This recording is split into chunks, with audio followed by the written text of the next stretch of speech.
Bienvenue dans l'épisode 4 de cette saison 2. Oser être pleinement soi dans une relation. Bienvenue dans Trauma et Transformation, saison 2. Je suis Eva Lomba-Lebihan, neuropsychologue, autrice, formatrice et depuis le début de cette nouvelle saison, nous découvrons qu'aimer autrement ne consiste pas seulement à comprendre son passé, c'est aussi apprendre peu à peu à vivre différemment dans le présent. Aujourd'hui, j'aimerais te parler d'une liberté que beaucoup de personnes n'ont jamais vraiment connue.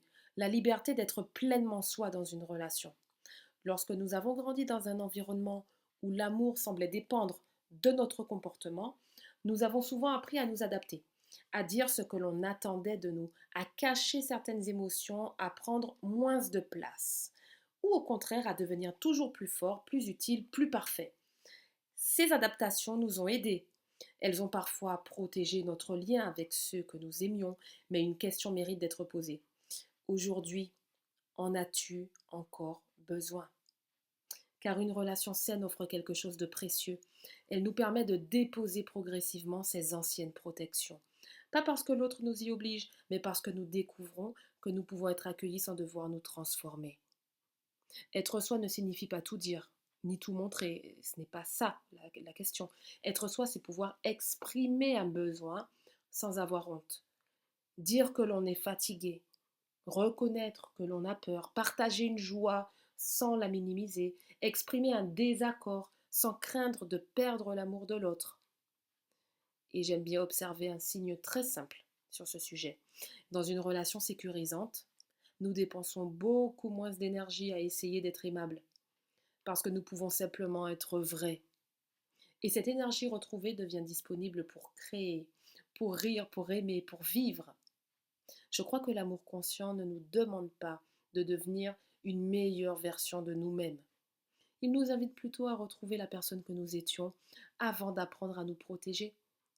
Et quel soulagement, quelle libération de ne plus avoir à surveiller chacun de ces mots, de ne plus avoir à anticiper les réactions de l'autre, de ne plus avoir peur d'être trop ou pas assez.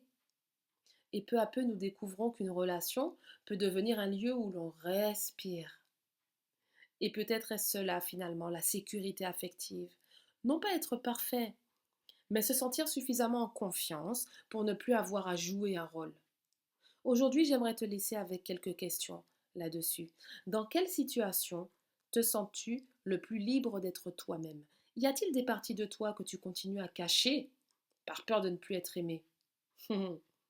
Et si tu pouvais montrer aujourd'hui une facette de toi que tu gardais jusqu'ici en retrait, laquelle choisirais-tu?